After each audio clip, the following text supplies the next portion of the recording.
అంచనా అండి. చాలా కీలకమైనటువంటి వ్యక్తిగా కూడా మారే అవకాశం ఉంది. ఎందుకంటే గతంలో ఈ ధనుంజయ రెడ్డి కావచ్చు, కృష్ణమోహన్ రెడ్డి కావచ్చు, రాజకేశ్ రెడ్డి కావచ్చు, వీళ్ళనే అనుకున్నారు అందరూ. కానీ చెవిరెడ్డి భాస్కర్ రెడ్డి చాలా కీలకంగా ఈ మద్యం స్కామ్లో కూడా చాలా విషయాలు ఆయన దగ్గర బయటపడే అవకాశాలు ఉన్నాయి. కిరణ్ గారు నమస్కారం. ఏంటి అసలు ఈ పేరు ఎక్కువగా రాలేదు, ఈ చెవిరెడ్డి భాస్కర్ రెడ్డి అనే అంశం, లిక్కర్కి సంబంధించిన అంశం పెద్దగా చర్చకు రాలేదు. కానీ ఇంతకాలం డబ్బు ఎక్కడుంది, డబ్బు కనబడట్లేదు, ఈ లిక్కర్ స్కామ్లో చేతులు మారిన డబ్బు కనబడట్లేదు, నంబర్స్ కనబడుతున్నాయి అనుకున్నారు. ఏదైతే ఇప్పుడు ఎన్నికల సమయంలో హైదరాబాద్ నుంచి ఇటు ఐఏపీకి వస్తున్న సమయంలో అప్పుడు పట్టుబడ్డ డబ్బంతా లిక్కర్దే, అంతేనా సార్? మీకు ప్యానల్ పెద్దలకి హేబోయి ప్రేక్షకులకు నమస్కారం. చెవిరెడ్డి భాస్కర్ రెడ్డి ఆయన గురించి సుధాకర్ రెడ్డి గారు చెప్పినట్టు ఆయనకు వాళ్ళ ఫాదర్ తెలుసు, నాకు ఆయనే తెలుసు. నాకు ఒక 2008 ప్రజారాజ పార్టీ పెట్టక ముందు నుంచి 2007 నుంచే ఇంకా పరిచయం, అప్పటి నుంచే పరిచయం ఉంది నాకు. ఒక జన చైతన్య అని ఒక రియల్ ఎస్టేట్ ఆఫీస్లో ఆయన ఒక రియల్ ఎస్టేట్ చేసే అతను మీకు ఏజెంట్, ఆయన అక్కడ నాకు పరిచయం. కట్ చేస్తే తుడా చైర్మన్, కట్ చేస్తే బోర్డు మెంబర్, కట్ చేస్తే మళ్ళీ 2 సార్లు ఎమ్మెల్యే, ఫైనల్లీ కట్ చేస్తే ఈరో లిక్కర్ స్కామ్ నిధుడు. అంటే ఏ రేంజ్ లో వెళ్ళిందో లాబింగ్ చూడండి.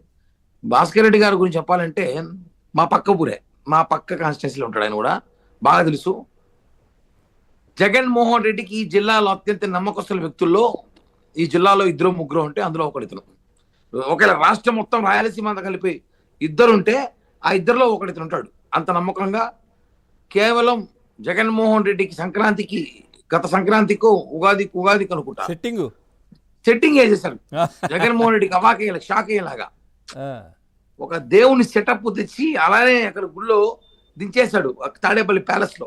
ఆయన గుడికి రాకూడదని అలాంటి ఒక్క కర్త ఆయన, ఆయన అలాంటి కార్యకర్త. అలా ఏమైనా మిరాకిల్ చేయగలుగుతాడు.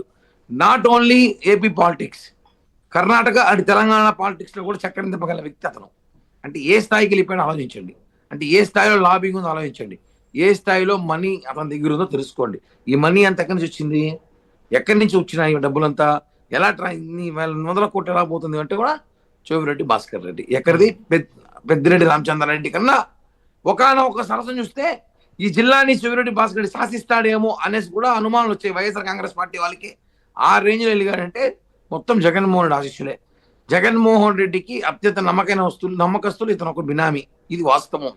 ఎందుకంటే ఈరోజు ఈ లిక్కర్ స్కామ్ లో అతని దగ్గర ఎంత డబ్బు ఉందో మనం అంతా కూడా చూసుంటాం. ఎక్కడ దాచిపెట్టాడు కూడా అంటే బయటకు వస్తాయి.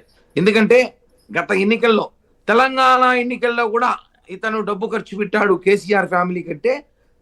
ఏ స్థాయిలో మెయింటైన్ చేస్తాం మనం తెలుసుకోవాలి, మనం చెప్పాల్సిన పనులే. ఇంకా ఆ లాబింగ్ ఆ స్థాయిలో వెళ్ళిపోయింది. ఇప్పుడు ఈ లిక్కర్ స్కామ్ లో ఏదైతే అరెస్ట్ చేశారో, కొలంబో యాక్చువల్ లుకౌట్ నోటీసులు ఉన్నా ఆయన కొలంబో ఎయిర్పోర్ట్ వెళ్ళిపోతున్నాడని చెప్పి తెలియడంతో బెంగళూరు ఎయిర్పోర్ట్ అరెస్ట్ చేస్తారని తెలిసి ఇందాకే టీవీలో చూసాం మన ఏబిఎన్లోనే. ఇంకా ఆయన రేపు కోర్టు మీద ప్రవేశపెడతారు. రిమాండ్, ఇంకా విచారణ, సిబిఐ ఎంక్వైరీ ఇవన్నీ చూస్తుంటే మొత్తం ఎవరిని వదిలేడు, మొత్తం అసలు బాస్ తప్ప గురువులు శిష్యులు అందరూ దొరుకుతున్నారు. గురువు దొరకట్లా, గురువు దొరకాలి. ఇప్పుడు అంటే గురువును పట్టుకోవట్లేదు, గురువుకు సమయం ఇస్తున్నారు, ఇంకా కీలకమైన సాక్ష్యాలు సేకరించి మళ్ళీ బయటకు రాకుండా చూడడానికి. అదే సార్, శిష్యులు అందరు నేస్తున్నారు, అందరు దొరుకుతున్నారు.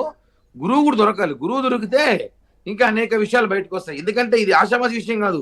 కొన్ని వేల కోట్ల స్కామ్ చేశారని చెప్పి మీకు తెలుసు, నాకు తెలుసు, ప్రతి ఒక్కరికి తెలుసు. గత ప్రభుత్వంలో 5 ఏళ్ళు మద్యం తాగిన ప్రతి మద్యం బానిస ప్రతి ఓడికి తెలుసు. చీప్ లిక్కర్ ఇచ్చి ఎంత 2 మంది ప్రాణాలు తీశారో, ఎన్ని వేల కోట్లు కొట్టేశారో. ఇవన్నీ కూడా పాపం ఊరికే పోసారు. ఈరోజు ప్రభుత్వం మారింది, మంచి అద్భుతమైన పరిపాలన కూటమి ప్రభుత్వం చేస్తా ఉంది. చంద్రబాబు గారు, పవన్ కళ్యాణ్ గారు, వీళ్ళ అబ్బాయి కూడా పారిపోయే ప్రయత్నం చేశారు కదా పులివర్తి. గతంలో చెవిరెడ్డి మోహిత్ రెడ్డి కూడా ఎలక్షన్ అయిపోయినాక సేమ్ బెంగళూరు ఎయిర్పోర్ట్ లో అతను పట్టుకోవడం జరిగింది. ఇతను చిన్న కొడుకు హర్షిత్ రెడ్డిని, అతను కూడా ఇక్కడెక్కడో బెంగళూరులో రియల్ ఎస్టేట్ వ్యాపారం చేస్తున్నాడు. చెప్తున్నాం కదా ఇతను ఎలా ఎదిగాడంటే, తయారయ్యాడంటే సౌత్ ఇండియాలోనే ఇతనికి తెలియని నెట్వర్క్ లేదు.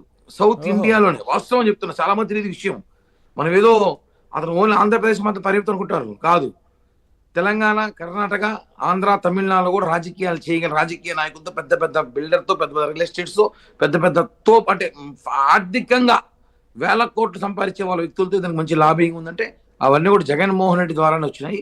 ఇవన్నీ కూడా ఇంక అందరూ దొరుకుతూ ఉంటే ఖచ్చితంగా మొత్తం తీగలాగితే డొంకత కదిలినట్టు భాస్కర్ రెడ్డి గారు రిమైండ్ చేస్తారు, ఎంక్వైరీ తీసుకుంటారు, విషయాలు బయటపడతాయి. మనకు ఇంకా తెలీదు, ఉన్నారు. కామెంట్స్ అయితే చాలా వస్తున్నాయి ఆయనకు సంబంధించి. అంటే వాళ్ళ నాన్నగారు వ్యవసాయ కూలి, ఆయన ఎర్రచందనం కొట్టడానికి వెళ్ళేవారు అప్పుడు అని చెప్పేసి కామెంట్స్. మరి ఎంతవరకు నిజమో తెలియదు కానీ మనకు. అదే సార్ నేను చెప్పాను కదా, సుధాకర్ రెడ్డి గారు బాగా తెలుసు. సుధాకర్ రెడ్డి గారు అంటే వాళ్ళ నాన్న వేసే కాబట్టి సుధాకర్ రెడ్డి గారికి పరిచయం ఉన్నారు. నాకు వాళ్ళ నాన్న, నాకు దీని గురించి తెలుసు. అదే 2000 చెప్పాను స్టోరీ. 2007లో కట్ చేస్తే ఒక ఏజెంట్, రియల్ ఎస్టేట్ ఏజెంట్ 20,000 కోట్లు. మేము ఆ రోజు నుంచి అట్టే ఉన్నాం, ఈ రోజు అట్టే ఉన్నాం. అదే సార్ చెప్తున్నాం కదా, ఆ రోజు నుంచి అట్టే ఉన్నాం. ఆ రోజు అట్టే ఈ రోజు ఇలా ఉన్నాం. ఆయన ఆ రోజు అట్టున్న కట్ చేసి ఈ రోజు ఇట్టున్నాడంటే అర్థం చేసుకోండి ఆయన ఏ పరిధిలో వెళ్ళిపోయాడు జగన్. ఈ రోజు ఇట్లా తయారై ఆ తర్వాత ఏం జరుగుతుందో చూస్తున్నాం కదా. అట్లా ఉంటే ఆ విధంగానే ఉంటది. అదే అంటే మీకు అర్థం కదా సార్, నాయకుడు పరిపాలన బట్టి ఉంటుంది. ఇప్పుడు మా నాయకుడు ఉన్నాడు, మేము ప్రజారాజ్య పార్టీలో ఉన్నాం, తర్వాత చిరంజీవి గారితో ఉన్నాం, ఇప్పుడు పవన్ కళ్యాణ్ గారితో ఉన్నాం. మా నాయకులు ఏమంటారంటే అవినీతి తోవ చేయనీరు, కరప్షన్ లేదు, కరెక్ట్. చంద్రబాబు గారు చేయనీరు, చేయడు, కరెక్ట్, అయిపోయింది. ఇడట కాదు, ఇక్కడ సెలెక్టెడ్ చేస్తారు. నా దగ్గర నా పార్టీలో ఉండాలంటే 100 కోట్లు 1000 కోట్లు అవినీతి చేసేవాళ్ళు ఉంటేనే సెలెక్ట్ చేసి తీసుకుంటా, లేదంటే తీసుకుంటాడు జగన్. అలా అన్నాడు కాబట్టి ఈ రోజు ఎక్కడెక్కడ ఉన్న స్థాయిలో ఉన్నారో ఆ పార్టీలో ఆల్మోస్ట్ మొన్న 175 మంది ఎమ్మెల్యేలు, ఎవరైతే 151 మంది ఎమ్మెల్యేలు ఉన్నారో ఆ 151 మంది ఎమ్మెల్యేలు 100 మందికి పైగా 1000 కోట్లు అక్రమంగా డబ్బు సంపాదించిన ఎమ్మెల్యేలే. ఈ ఎలక్షన్ పోతే పోయింది మనకి 2029 కూడా 100 కోట్లు పెట్టగల కెపాసిటీ, డబ్బు పెట్టగల ఎమ్మెల్యేలు వాళ్ళ దగ్గర ఉన్నారు. రైట్. నవ్ కుమార్ గారు